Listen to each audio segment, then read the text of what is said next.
দিন মায়ের গায়ে হাত তুলে ফেলছে। সন্তানের মা চোখের পানি ছেড়ে কাঁদেন আর বলেন, আমার আল্লাহ, যেই সন্তানের জন্য জীবন যৌবন সব আমি কুরবানি দিলাম রে মালিক, আজকে সন্তান আমার গায়ে হাত তুললো রে সন্তান, আমি তোর সেই মা, তোর বাবার ইন্তেকালের পর আমি দ্বিতীয় পুরুষ গ্রহণ করি নাই, শুধুমাত্র তোর সুখের জন্য আমার শখ আহ্লাদ সুখ সব ত্যাগ করে দিয়েছি, মাটি করে দিয়েছি রে সন্তান। ওরে বাবা, না খাইয়া তোকে খাওয়াইছি, তুই ঘুমাইছো, আমি বা ঘুমাই নাই। সারা রাত তোর জন্য কত নামাজ আদায় করতে করতে রাত্রটা নির্ঘুম কাটাইছি রে বাবা, তোর জন্য দোয়া করতে করতে নির্ঘুম রাত্রটা কাটাইয়া দিছি। গর্ভে ধারণ করে কত কষ্ট করছি রে বাবা, গর্ভের বয়স যখন 8-9 মাস হয়ে গেছে, পেটে লাথি মারছো, আমি মা বিছানায় শুয়ে পড়ছি, মনে হইছে মারা যাব। দুনিয়াতে জন্মগ্রহণ করলি, আমি মা বেহুশ হয়ে গেছি। তুই কালো না ধলা না সুন্দর না বেটে নাকি লম্বা, তোর নাক উঁচা নাকি বোচা আমি দেখি নাই, সবাই গবেষণা করে, আমি শুধু চাইছি আমার সন্তান কই। শীতের রাত প্রসাব পায়খানা করে বিছানা নষ্ট করে, ঠান্ডা লাগছে চিৎকার দিছে, অনেকের ঘুম ভেঙে গেছে, সবাই বিরক্ত, এমনকি তোর বাবাও বিরক্ত, কিন্তু আমি মা বিরক্ত হই নাই। তুই অসুস্থ হয়ে গেলে আমি মা তোর সেবা করতে করতে নির্ঘুম রাত কাটাইছি। ওরে বাবা, মানুষের বাড়ি কাজ করতে গিয়া কত লাঞ্ছনা সহ্য করলাম, কত অপমানিত হলাম। বাবার এরপর তোকে বুঝতে দিই নাই, দিনের পর দিন কাজ করতে করতে আমার চেহারাটা কালো হয়ে গেছে, চামড়া পুড়ে গেছে। আজকে আমার গায়ে তুই হাত তুললি রে বাবা, আমি যদি তোর জন্য তাহাজ্জুদের দোয়া না করতাম আজকে মানুষ হইতে পারতি না।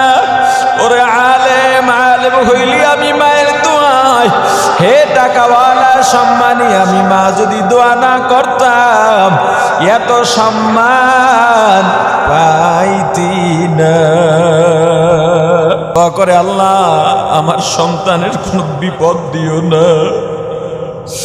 ও বোঝে নাই আমার গায়ে হাত তুলছে, তবে ওকেও একটা সন্তান দান করেন, ওকেও বাবা বানান। মার জন্য আলাদা একটা ঘর করে দিচ্ছে, বউয়ের সঙ্গে কথাবার্তা নাই, মাঝে মাঝে গিয়া খাবার দিয়ে আসে, মা ওই খাবার খায় আর সন্তানের জন্য বদদোয়া করে না, দোয়াই করতেছে। আল্লাহ ওদেরকে একটা সন্তানও দান করলো। কয়েকদিন পর সন্তান বাড়ি ফিরতে ফিরতে রাত হয়ে গেছে, 1টা-2টা বেজে গেল, দরজা খোলা, ভিতরে ঢুকে দেখে সন্তানের মা নিজের স্ত্রী নবজাতক সন্তান নিয়ে খেলাধুলা করতেছে। সন্তান ছেলে ডাক দিয়া বলে, হে বিবি, এখনো কেন ঘুমাও না? ছেলেটাকেও কেন ঘুম পাড়াও না? বিবি ডাক দিয়া বলে, স্বামী, সন্তানের মর্ম তুমি কি বুঝবা? ও স্বামী, 10 মাস 10 দিন গর্ভে ধারণ করছি আমি, প্রসাব করছে আমি বিছানা পাল্টাইছি, আবার প্রসাব করছে আবার কাঁথা পাল্টাইছি, আবার করছে আবার পাল্টাইছি, শেষে আমার শাড়ির আঁচল বিছায়া দিছি, ওটাও নষ্ট করছে, আবার শাড়ি পাল্টাইছি, এখন আর খালি জায়গা নাই, এজন্য বুকের উপরে নিয়ে শুকনায় ঘুম পড়াইছি। ওরে স্বামী, আমার সন্তানের জন্য দুনিয়াও ছাড়তে পারবো, তোমাকেও ছাড়তে পারবো, এই সন্তানই আমার ছেলে আর দেরি করে না, একটা দৌড় দিয়া মায়ের ঘরের দরজায় গিয়া দাঁড়াইছে। ভেতরে মা নামাজের মধ্যে বসা, দরজায় ধাক্কা দিছে, মা গো দরজাটা খোলো। ভেতর থেকে মা সালাম ফিরাইয়া অনুনয় বিনয় করে, বাবা আবার কি অন্যায় করলাম? সেদিন মারছো, সেই ব্যথা আমার এখনো যায় নাই। তোর বউয়ের সঙ্গে আমার দেখাও নাই, কথাও নাই। বাবারে তবুও যদি ভুল হয় আমাকে মাফ করে দে। আমি বৃদ্ধ হয়ে গেছি, দুর্বল। আজকে যদি মারো আমি আর বাঁচব না। এ ছেলে, হে সন্তান, আমি ফজরের আগে তোর ঘর ছেড়ে চলে যাব, আর পরিচয়ও দেব না। আমার পরিচয় তোর আর অপমানিত ছোট হওয়া লাগবে না। সন্তান রাগ হইয়া বলে, মাগো দরজা যদি না খুলো দরজা ভেঙে ঢুকবো। মা মনে করছে রাগ হইয়া দরজা যদি ভেঙে ঢুকে বেশি মারবে, তার চেয়ে দরজাটা খুলে দি। মা দরজাটা খুলে দিয়া হাত জোর করে সন্তানের সামনে হাঁটু গেড়ে বসে গেছে। সন্তান একটা চিৎকার দিয়া মায়ের পা দুইটা জড়ায় ধরছে।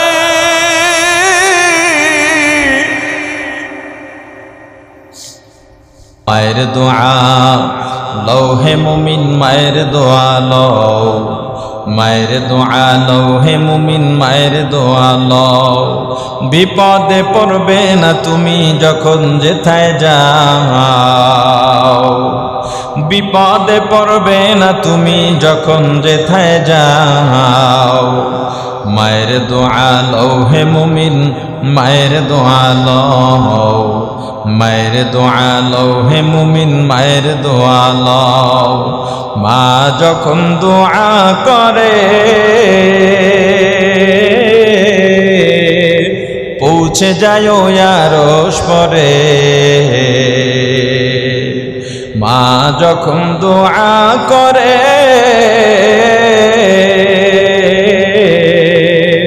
পৌঁছে যায় আরশ পরে। সাথে সাথে কবুল হয় ফল দেখিতে পাও, সাথে সাথে কবুল হয় ফল দেখিতে পাও। মায়ের দোয়া লও হে মুমিন, মায়ের দোয়া লও, মায়ের দোয়া লও হে মুমিন, মায়ের দোয়া লও। মুসলমান ইমানদার যাদের মা নাই বাবা নাই, আজকের রাত মুক্তির রজনী, আজকের রাত মুক্তির রাত। ওই মা বাবাও তোমার দিকে তাকিয়ে আছে। তোমার মনেও মা বাবার প্রতি টান আছে, মায়া আছে। যাদের মা আছে বাবা আছে, আজকে ফোন দিয়া সাক্ষাৎ করে মা বাবার কাছে দোয়া চেয়ে নিয়েছো। যার মা নাই বাবা নাই, দোয়াও চাইতে পারো না, সাক্ষাৎও করতে পারো না। আপনাদের মসজিদে রওনা দিলাম, বয়ান করব শবে বরাত, মুক্তির রজনী। মায়ের কাছে ফোন দিলাম, মা আজকের বরাত, দোয়া চাই মা। যদি কোনো কষ্ট থেকে তাকে ক্ষমা করে দেবেন, বেশি বেশি দোয়া করবেন আপনার ছেলে যেন আল্লাহর কাছে কবুল হয়ে যায়। বাবার কাছে ফোন দিয়া বললাম, বাবা একটু খাস করে দোয়া চাই, আমার চেয়ে বড় গুনাহগার আর দুনিয়ার মধ্যে নাই। তবু আপনাদের দোয়ার চেয়ে বড় কার্যকরী দোয়া আমার জন্য আর জীবনে হবে না। এই মা বাবার দোয়ার কারণে, মা বাবার কোরবানির কারণে আজকে আপনাদের সামনে এখানে বসতে পেরেছি। মা বাবা যদি জান প্রাণ দিয়া চেষ্টা না করতেন, মানুষ হইতে পারতাম না। মা বাবার যদি শাসন না থাকতো, মানুষ হইতে পারতাম না। ওরে আল্লাহর গোলাম, মা বাবা তোমার জন্য এত পরিশ্রম করেন, এত ত্যাগ করেন, এত কোরবানি করেন। ওই মা বাবার সঙ্গে অন্যায় করো না, মা বাবার অন্তরে কষ্ট দিও না। তোমার মা বাবা যদি তোমার সঙ্গে অবিচার করে, তোমার সঙ্গে অন্যায় করে থাকেন, এই যা এর ফলাফল তারা কিয়ামতের ময়দানে পাবেন। কিন্তু এর বদলায় তুমিও মা বাবার সঙ্গে কখনো অন্যায় করবা না। আমিও আমার মা বাবাকে সব সময় বলি, মা গো বাবা গো, আমার সঙ্গে যদি আপনারা অন্যায় করেন, আমার কিচ্ছু করার নাই, এর ফলাফল আল্লাহর কাছে আপনারা পাবেন। কিন্তু আমি আপনাদের সঙ্গে অসদাচরণ করতে পারবো না, যোগাযোগ বিচ্ছিন্ন রাখতে পারবো না। যতই রাগ হন না কেন আমি মা বলে ডাক দিবই, আমি আব্বা বলে ডাক দিবই। জবাব যদি নাও দেন তবু মা বলে ডাকবো, আব্বা বলে ডাকবো, কারণ আপনাদের প্রতি আমার হক আছে, আমার দায়িত্ব আমি পালন করব। আপনারা যদি অন্যায় করেন, আপনাদের অন্যায়ের কারণে আমিও আপনাদের সঙ্গে অন্যায় করতে পারি না। হে মা বাবার সন্তান, এই রাতে আজকে মা বাবার সঙ্গে যারা অন্যায় করে দূরে রয়েছে, আল্লাহর কাছে যতই তওবা করো তোমার জন্য তওবার দরজাটা আল্লাহ বন্ধ করে রেখেছেন। যতই দোয়া করো দোয়া কবুলের দরজাটা তোমার জন্য বন্ধ হয়ে আছে। যতই ইবাদত করো কবুলিয়াতের দরজা তোমার জন্য বন্ধ হয়ে আছে। অতএব এই রাতে মা বাবার কাছে ক্ষমা চেয়ে নাও। তোমার মা বাবার সঙ্গে যতই তোমার দ্বন্দ্ব হোক না কেন, তুমি তো বন্ধু বান্ধবের সঙ্গে সময় কাটাও, তোমার চিন্তাও নাই, বড় আরামেই আছো, আনন্দে আছো। কিন্তু তুমি জানো না যেদিন তুমি ঘর থেকে বের হয়ে এলা, তোমার মা তোমার বাবা ওই বাড়িতে ঘুমান না, খান না, ঠিকভাবে নাওয়াও নাই, খাওয়াও নাই। তোমার মা গভীর রাতে দরজাটা খুলে তোমার পথের দিকে তাকিয়ে তোমার অপেক্ষা করেন। আর ভাবেন ওরে সন্তান, যতই অন্যায় করিস না কেন, যদি একবার এসে আমাকে মা বলে ডাক দিয়া ক্ষমা চাইতি রে সন্তান, আমি তোকে মাফ করে কোলে টেনে নিতাম। আমি মা সন্তানের অন্যায় মনে রাখতে পারি না। যারা গ্রাম ছেড়ে এই ঢাকায় বসবাস করেন, আপনার মা আজকে বাড়িতে, আপনার বাবা বাড়িতে, আপনি তো সারা রাত দোয়া করবেন আর কি চাইবেন আল্লাহর কাছে? আল্লাহ আমার সন্তানকে ভালো রাখেন, আল্লাহ আমার ব্যবসাকে ভালো করে দেন, আল্লাহ ঢাকায় যেন একটা বাড়ি করতে পারি। তুমি জানো না রে সন্তান, তোমার মা দোয়ায় বসেই শুধু তোমার জন্য দোয়া শুরু করে দেবে। বলবেন আমার আল্লাহ আমার সন্তানকে সুস্থ রাখেন, আমার সন্তানকে ভালো রাখেন, আমার সন্তানকে বিপদ থেকে মুক্ত রাখেন। তোমার ভালো থাকার খবর পাইলে মা এত খুশি হন, তুমি নিজেও ততটা খুশি হইতে পারো না। বাবা দুনিয়ার থেকে চলে গেলেন, 5-7 বছরের ছেলে সন্তান রেখে দুনিয়ার থেকে বিদায় নিয়েছেন। মা সন্তানের কথা চিন্তা করে অন্যত্র বিয়ে বসেননি, যৌবনে ভরা মা। 5-7 বছরের সন্তান থাকলে ওই মায়ের বয়স আর কতই বা হতে পারে, 25 তো হয় নাই। ওই মা সন্তানের কথা চিন্তা করে যৌবনের স্বাদকে মিটা দিলেন। গরিব মানুষ, মানুষের বাড়ি কাজ করেন, সংসার চালান, আর ওই টাকা দিয়ে সন্তানকে লেখাপড়া করান। সন্তান লেখাপড়া করতে করতে করতে করতে 9-এ চলে গেল, 9ম শ্রেণীতে চলে গেল। স্কুলের প্রধান শিক্ষক ডেকে বলল, বাবা বাড়িতে গিয়া তোমার মাকে বলবা ফর্ম ফিল আপের জন্য, মেট্রিক পরীক্ষার রেজিস্ট্রেশনের জন্য 1200 টাকা লাগবে, 2000 টাকা লাগবে, বা 3000, 5000 টাকা লাগবে। সন্তান ডেকে বলে, স্যার আমার দ্বারা পরীক্ষা দেওয়া সম্ভব নয়, কারণ আমার মা মানুষের বাড়ি কাজ করেন, কয় টাকাই বা পান, এত টাকা দিয়া আমার মা আমার পরীক্ষা দেওয়াইতে পারবে না। তার চেয়ে আমার মায়ের পাশে আমি দাঁড়াই, আমি কিছু কাজ করে আমার মাকে সহযোগিতা করার চেষ্টা করি। সন্তান বাড়িতে ঢুকছে, চেহারাটা মলিন, মায়ের কাছে গিয়া বসছে। মা ডাক দেয়া বলে, বাবা তোর চেহারাটা মলিন কেন, কি হয়েছে বল? বলে না কিছু হয় নাই, তবে আর লেখাপড়া করব না, তোমার কষ্ট আর সহ্য হয় না রে মা, আমি এখন থেকে তোমার সেবা করব, তুমি আর মানুষের বাড়ি কাজ করবা না, আমার কাছে ভালো লাগে না। কাজের বুয়া বলে, কাজের ঝি বলে তোমাকে মানুষ ডাকে। মা গো, তুমি অন্যদের কাছে কাজের জি হলেও আমার কাছে তুমি মা। সন্তানের কাছে কোনো মা বাবাই খারাপ না। মা বলে, বাবা তোর কি হয়েছে আমাকে বল, দেখি সমাধান করতে পারি কিনা। সন্তান ডেকে বলে, মা প্রধান শিক্ষক বলেছেন আমার ফর্ম ফিল আপ রেজিস্ট্রেশনের জন্য 5,000 টাকা লাগবে। মা একটা মুচকি হাসি দিয়া বলে, বাবা এই সামান্য কথাটার জন্য তুই এত অপেক্ষা কেন করলি, মুখটাও বা কেন মলিন? আমি যখন তোকে স্কুলে ভর্তি করিয়েছি তখনই আমি প্রধান শিক্ষক থেকে জেনে নিয়েছিলাম একটা সময় আসবে 4-5 বছর পরে বা 8-9 বছর পরে আপনার সন্তানের এত টাকা লাগবে পরীক্ষার জন্য। ওরে বাবা, তোর জন্য আমি টাকা জমায়ে রাখছি। সন্তান রাগ হয়ে গেছে, মা এত টাকা তুমি কেমনে জমাইলা?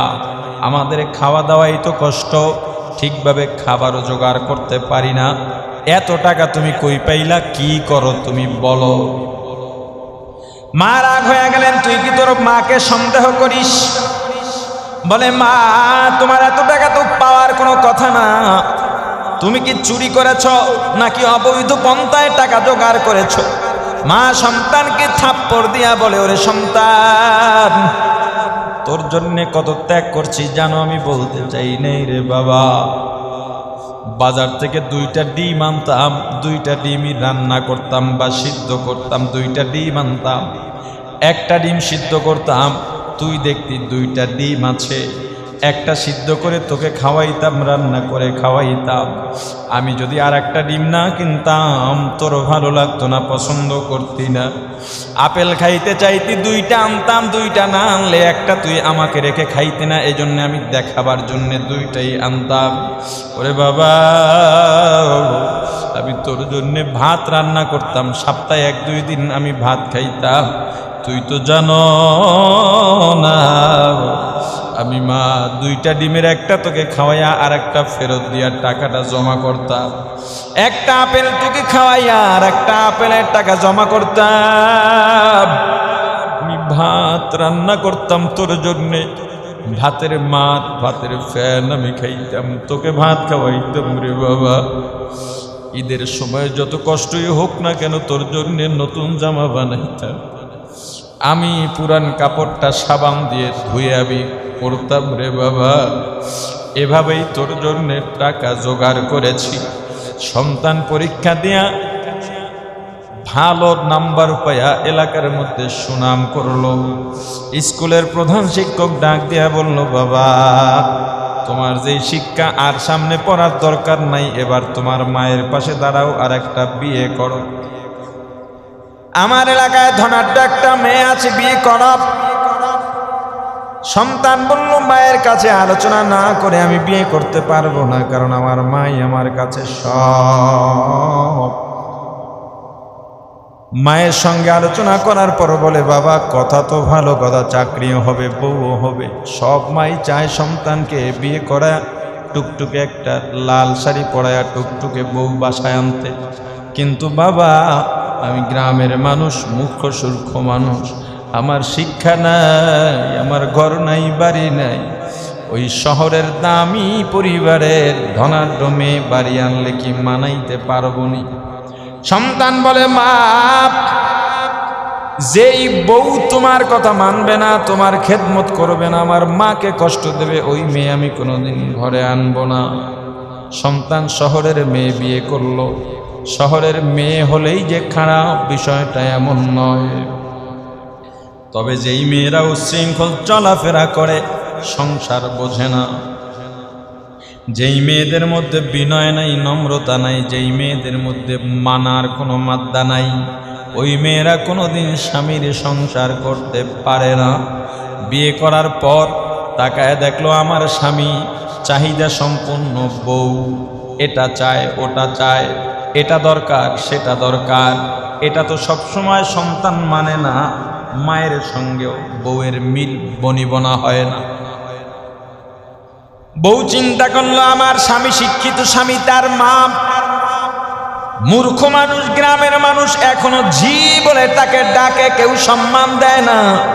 আমি তো শিক্ষা অর্জন করেছি, এলাকায় আমার কত দাপট, এলাকায় তো আমার শাশুড়িকে সবার সামনে দাঁড় করাতে পারবো না। কোথাও নিয়ে গেলেও সবাই মনে করবে এটা কাজের মহিলা, কিন্তু আমার স্বামী তো শিক্ষিত, তাকে স্বামী হিসেবে দাঁড় করানো যায়। অতএব এই শাশুড়ি থেকে আমার স্বামীকে আলাদা করতে হবে, প্রয়োজনে খরচ আমরা তাকে দিয়ে দেব, অথবা বৃদ্ধাশ্রমে পাঠিয়ে দিতে হবে। এই পরিকল্পনা করে দিন দিন সন্তানের কাছে অর্থাৎ স্বামীর কাছে মায়ের ব্যাপারে বদনাম বলা শুরু করে। প্রথম দিকে সন্তান না শুনলেও পরবর্তীতে শোনাও শুরু করে দেয়। ওরে আল্লাহর গোলাম, ওই মা বাবার ত্যাগ কত জানো? তুমি তো ঢাকায় এসে চাকরি করতেছ, তোমার কাছে বাবা চিঠি পাঠায়, বারবার চিঠি পাঠায়, তুমি বাড়ি যাইতে পারো না, বাড়িতে চিঠি পাঠায় দাও, আমি ব্যস্ত, আমার চাকরি নিয়ে ব্যস্ত, আমার ব্যবসা নিয়ে ব্যস্ত, আমার স্ত্রী সন্তান নিয়ে ব্যস্ত। 2 বছর পর সন্তান রাগ হয়েই বাড়িতে গেছে। বাড়িতে গিয়ে দেখে শুনশান নীরবতা, কোনো মানুষজন নাই। প্রথম ঘরে ঢুকছে, প্রথম ঘরে ঢুকে দেখে মাও নাই, বাবাও নাই। দ্বিতীয় ঘরে ঢুকছে, দেখে মাও নাই, বাবাও নাই। পেছনের ঘরে ঢুকছে, গিয়া দেখে মা শাক করতেছে, চেহারাটা শুকায় গেছে। সন্তান এতদিন কাছে নাই, চেহারাটা শুকায় গেছে। হঠাৎ করে সন্তান চলে আসছে, খবরও দেয় নাই, চিঠিও পাঠায় নাই। মা কাঁপতে কাঁপতে উঠে সন্তানকে জড়ায় ধরছে। মা একেবারে হোলার মতো হালকা হয়ে গেছে। বলে, মা গো, তুমি কি খাও না, ঘুমাও না? তোমার চেহারার অবস্থা এমন কেন? বলে, বাবা, আমাদের খাওয়ারও কোনো স্টেশন নাই, খাওয়ার তরিকাও নেই, ঘুমের তরিকাও নেই। তোর বাবা আর আমি যখন প্রথম বিয়ে বন্ধনে আবদ্ধ হইলাম, কত জায়গা ঘুরে বেড়িয়েছি। যখন তুই দুনিয়াতে আইলি তখন আমাদের কোনো ঘোরার মন নাই, শুধু দুজনার একই চিন্তা, তোকে কিভাবে মানুষ বানানো যায়। মানুষ বানাইলাম, আবার দূরে চলে গেলি, আমরা দুজন আবার একা হয়ে গেলাম। এখন আমাদের সে আগের মতো ঘোরার জায়গা না, আমরা দুজন কষ্ট করে এই বাড়ি আর উঠান, বাড়ি আর উঠান। বলে, বাবা কোথায়? কয়, গিয়া দেখ, উঠানের মধ্যে তোর বাবা বসা আছে। গিয়া দেখে বাবা উঠানের মধ্যে বসে আছেন, মাথা নিচু করে। সন্তান সালাম দিয়া পাশে বসলো। বাবা সালামের জবাব দিয়ে আর কোনো কথা বলেন না। আবার জিজ্ঞেস করে, বাবা কেমন আছো? বলে, আমি ভালো আছি। তুই কেমন আছিস? এটাও বাবা জিজ্ঞেস করেন না। সন্তান ডাক দিয়া বলে, বাবা তুমি কি আমার সঙ্গে রাগ হয়ে আছো? ওরে বাবা, এতবার চিঠি কি পাঠান লাগে? আমি ব্যস্ত, তোমরা জানো না। বাবা কি জবাব দিবেন? বাবা ডাক দিয়া বলেন, রে সন্তান, ওই গাছের মাথায় কয়টা কাক দেখা যায়? বলে, 5টা কাক। কিছুক্ষণ পরে আবার সন্তান বাবা বলে, বাবা ওখানে কয়টা কাক? বলে, 5টা কাক। আবার বলে, ওখানে কয়টা কাক? সন্তান এবার একটু রাগ হয়ে গেল, নিয়ন্ত্রণ নিয়ে বলে, ওখানে 5টা কাক। বাবা আবার বলেন, বাবা বলতো ওখানে কয়টা কাক? সন্তান এবার রাগ হয়ে গেছে। বাবা তোমার খামখেয়ালি আগের মতোই রয়ে গেছে, তোমার খামখেয়ালি যায় না। আমি বারবার বলি ওখানে 5টা কাক, তুমি আবারও কেন প্রশ্ন করো? দরজার মধ্যে সন্তানের মা দাঁড়িয়ে আছে, তাকে দেখতেছে সন্তান আর বাবার দৃশ্য। বাবা সন্তানের মাকে ডাক দেয়া বলে, অমুকের মা, আমাদের টেবিলের ড্রয়ারের মধ্যে সেই পুরাতন ডায়েরিটা একটু নিয়ে আসো। ডায়েরিটা এনে বাবার কাছে দেওয়ার পর বাবা সন্তানের হাতে দিয়ে বলেন, বাবা অমুক নাম্বার পৃষ্ঠা খুলে একটু পড়ো। সন্তান ডায়েরি পড়তেছে, আজ থেকে 25 বছর আগের তারিখ দেওয়া। বাবা লিখছে, আজকে আমার সন্তানের বয়স 2 বছর হলো। আমি উঠানে বসা আছি, আমার সন্তান আমার কাছে এসে বসলো। আমার কোলে চড়ে বলতেছে, আব্বু ও তাকি, কথাও ঠিকভাবে মুখে ফোটে নাই। আমি বললাম ওটা কাক। সন্তান আবার বলে, আব্বু ও তাকি। আমি আবার বললাম কাক। সন্তান বলে, আব্বু ও তাকি। আমি বললাম কাক। এভাবে আমার সন্তান 25 থেকে 30 বার জিজ্ঞেস করছি, একবারও বিরক্ত হই নাই, বরং আরো মজাই লাগছে। সন্তান চিৎকার দিয়া বাবাকে জড়ায় ধরে বলে, বাবা আমি বুঝি নাই, তোমাদের ত্যাগ না থাকলে আজকে আমি মানুষ হইতে পারতাম না, তোমাদেরকে ভুলেও থাকতে পারতাম না। মানুষ বানাইছ, কিন্তু তোমার মতো মহান হইতে পারি নাই রে বাবা, আমাকে ক্ষমা করে দাও।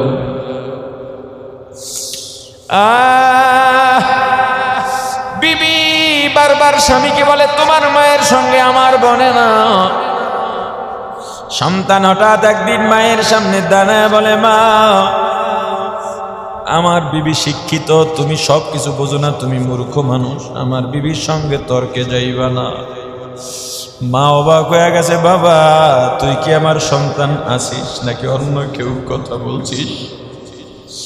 আমার সামনে তুই তো কোনো সময় কথা বলিস নাই, তোর বিবি কি বললো না বললো আমার কাছে জিজ্ঞেস না করেই তুই আমাকে শাসন করতে শুরু করলি।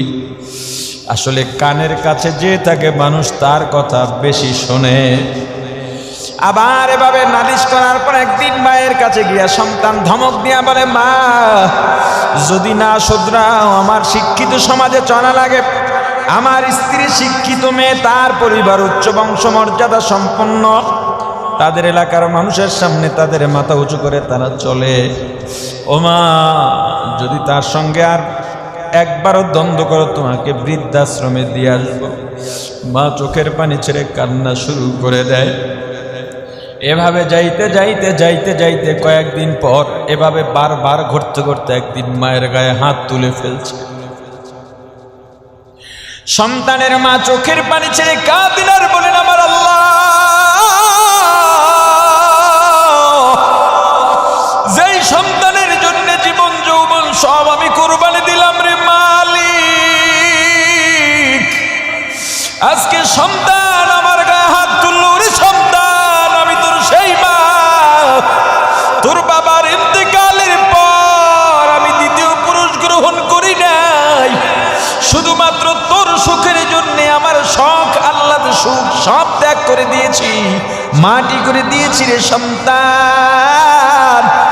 ওরে বাবা না খাইয়া তোকে খাওয়াইছি, তুই ঘুমাইছো, আমি বা ঘুমাই নাই। সারা রাত তোর জন্য কত নামাজ আদায় করতে করতে রাত্রটা নির্ঘুম কাটাইছি রে বাবা, তোর জন্য দোয়া করতে করতে নির্ঘুম রাত্রটা কাটাইয়া দিছি। গর্ভে ধারণ করে কত কষ্ট করছি রে বাবা, গর্ভের বয়স যখন 8-9 মাস হয়ে গেছে, পেটে লাথি মারছো, আমি মা বিছানায় শুয়ে পড়ছি, মনে হইছে মারা যাব। দুনিয়াতে জন্মগ্রহণ করলি, আমি মা বেহুশ হয়ে গেছি। তুই কালো না ধলা না সুন্দর না বেটে নাকি লম্বা, তোর নাক উঁচা নাকি বোচা আমি দেখি নাই, সবাই গবেষণা করে, আমি শুধু চাইছি আমার সন্তান কই। শীতের রাত প্রসাব পায়খানা করে বিছানা নষ্ট করে, ঠান্ডা লাগছে চিৎকার দিছে, অনেকের ঘুম ভেঙে গেছে, সবাই বিরক্ত, এমনকি তোর বাবাও বিরক্ত, কিন্তু আমি মা বিরক্ত হই নাই। তুই অসুস্থ হয়ে গেলে আমি মা তোর সেবা করতে করতে নির্ঘুম রাত কাটাইছি। ওরে বাবা, মানুষের বাড়ি কাজ করতে গিয়া কত লাঞ্ছনা সহ্য করলাম, কত অপমানিত হলাম। বাবার এরপর তোকে বুঝতে দিই নাই, দিনের পর দিন কাজ করতে করতে আমার চেহারাটা কালো হয়ে গেছে, চামড়া পুড়ে গেছে। আজকে আমার গায়ে তুই হাত তুললি রে বাবা, আমি যদি তোর জন্য তাহাজ্জুদের দোয়া না করতাম আজকে মানুষ হইতে পারতি না। ওরে আলেম আলেম হইলি আমি মায়ের দোয়ায়, হে টাকাওয়ালা সম্মানী আমি মা যদি দোয়া না করতাম এত সম্মান পাইতি না। দোয়া করে আল্লাহ আমার সন্তানের কোনো বিপদ দিও না। ও বোঝে নাই আমার গায়ে হাত তুলছে, তবে ওকেও একটা সন্তান দান করেন, ওকেও বাবা বানান। মার জন্য আলাদা একটা ঘর করে দিছে, বউয়ের সঙ্গে কথাবার্তা নাই, মাঝে মাঝে গিয়া খাবার দিয়ে আসে। মা ওই খাবার খায় আর সন্তানের জন্য বদদোয়া করে না, দোয়াই করতেছে। আল্লাহ ওদেরকে একটা সন্তানও দান করলো। কয়েকদিন পর সন্তান বাড়ি ফিরতে ফিরতে রাত হয়ে গেছে, 1টা 2টা বেজে গেল। দরজা খোলা, ভিতরে ঢুকে দেখে সন্তানের মা নিজের স্ত্রী নবজাতক সন্তান নিয়ে খেলাধুলা করতেছে। সন্তান ছেলে ডাক দিয়া বলে, হে বিবি এখনো কেন ঘুমাও না, ছেলেটাকেও কেন ঘুম পাড়াও না? বিবি ডাক দিয়া বলে, স্বামী সন্তানের মর্ম তুমি কি বুঝবা? ও স্বামী 10 মাস 10 দিন গর্ভে ধারণ করছি আমি, প্রসাব করছে আমি বিছানা পাল্টাইছি, আবার প্রসাব করছে আবার কাঁথা পাল্টাইছি, আবার করছে আবার পাল্টাইছি, শেষে আমার শাড়ির আঁচল বিছায়া দিছি ওটাও নষ্ট করছে, আবার শাড়ি পাল্টাইছি। এখন আর খালি জায়গা নাই, এজন্য বুকের উপরে নিয়ে শুকনায় ঘুম পড়াইছি। ওরে স্বামী আমার সন্তানের জন্য দুনিয়াও ছাড়তে পারবো, তোমাকেও ছাড়তে পারবো, এই সন্তানই আমার সব। ছেলে আর দেরি করে না, একটা দৌড় দিয়া মায়ের ঘরের দরজায় গিয়া দাঁড়াইছে। ভেতরে মা নামাজের মধ্যে বসা, দরজায় ধাক্কা দিছে, মা গো দরজাটা খোলো। ভেতর থেকে মা সালাম ফিরাইয়া অনুনয় বিনয় করে, বাবা আবার কি অন্যায় করলাম? সেদিন মারছো সেই ব্যথা আমার এখনো যায় নাই, তোর বউয়ের সঙ্গে আমার দেখাও নাই কথাও নাই, বাবারে তবুও যদি ভুল হয় আমাকে মাফ করে দে। আমি বৃদ্ধ হয়ে গেছি, দুর্বল, আজকে যদি মারো আমি আর বাঁচব না। এ ছেলে, হে সন্তান, আমি ফজরের আগে তোর ঘর ছেড়ে চলে যাব, আর পরিচয়ও দেব না। আমার পরিচয় তোর আর অপমানিত ছোট হওয়া লাগবে না। সন্তান রাগ হইয়া বলে, মাগো দরজা যদি না খুলো দরজা ভেঙে ঢুকবো। মা মনে করছে রাগ হইয়া দরজা যদি ভেঙে ঢুকে বেশি মারবে, তার চেয়ে দরজাটা খুলে দি। মা দরজাটা খুলে দিয়া হাত জোর করে সন্তানের সামনে হাঁটু গেড়ে বসে গেছে। সন্তান একটা চিৎকার দিয়া মায়ের পা 2টা জড়ায় ধরছে।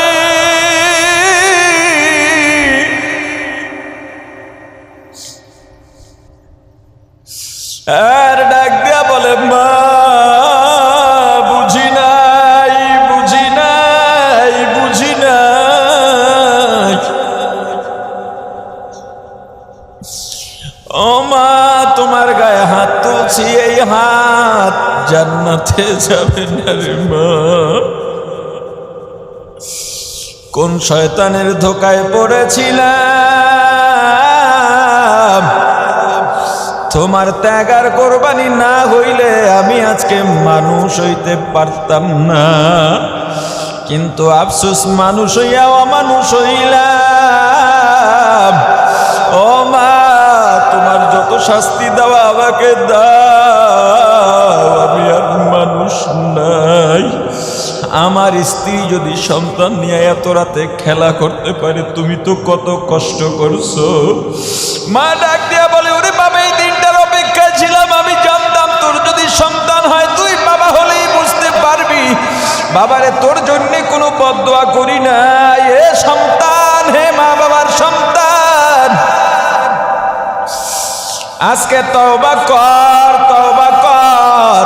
যার মা বাবা বাসায় আছে গিয়া ক্ষমা চাইয়া না, তোমার মা বাবা কিন্তু তোমার দিকে তাকাইয়া রইছে। আহারে যার মা নাই বাবা নাই, মাঝে মাঝে মায়ের কবরে গিয়া বাবার কবরের পাশে দাঁড়াইয়া ক্ষমা চাইবার বইল, বাবা গো মা গো, তোমাদের মতো নিয়ামত হারাইছি, ও মা ক্ষমা চাবো তাই তো পারলাম না, সুযোগও দিলা না। এখন বুঝি মা নাই বাবা নাই, মা বাবার কি মর্ম। ও মা মাফ করে দিও, বাবা মাফ করে দিও। ওরে আল্লাহর গোলাম, যদি মা বাবার সঙ্গে অন্যায় করে থাকো, অবাধ্য হয়ে থাকো, আজকে রাতেও আল্লাহ তোমাকে ক্ষমা করবেন না। আল্লাহ আমাদের মাফ করেন। আল্লাহ এই রাতে আমাদের সমস্ত গুনাহগুলো ক্ষমা করে দেন। আল্লাহ জীবনে যত আমল করছি সব ভুল ত্রুটি ক্ষমা করে কবুল করে নেন, বলেন আমিন। আরো জোরে বলেন আমিন। যতটুকু আলোচনা করেছি, আলোচনায় যত ভুল আমার পক্ষ থেকে, যত ভালো আল্লাহর পক্ষ থেকে, আমার ভুলগুলো শুধরাইয়া আল্লাহর ভালোগুলো গ্রহণ করার তৌফিক দান করে। সবাই মিলে দোয়া করব, মন খুলে লম্বা দোয়া করব জীবনের গুনার জন্য, এই জাতির জন্য দোয়া হবে। দোয়ায় শরিক না হলে কোনো গুনাহ নেই, কিন্তু বড় নেয়ামত থেকে বঞ্চিত হওয়ার শঙ্কা আছে। কারণ এখানে একজনের দোয়া কবুল করলেও তাকে উছিলা করে আল্লাহ সবাইকে মাফ করে দেবেন।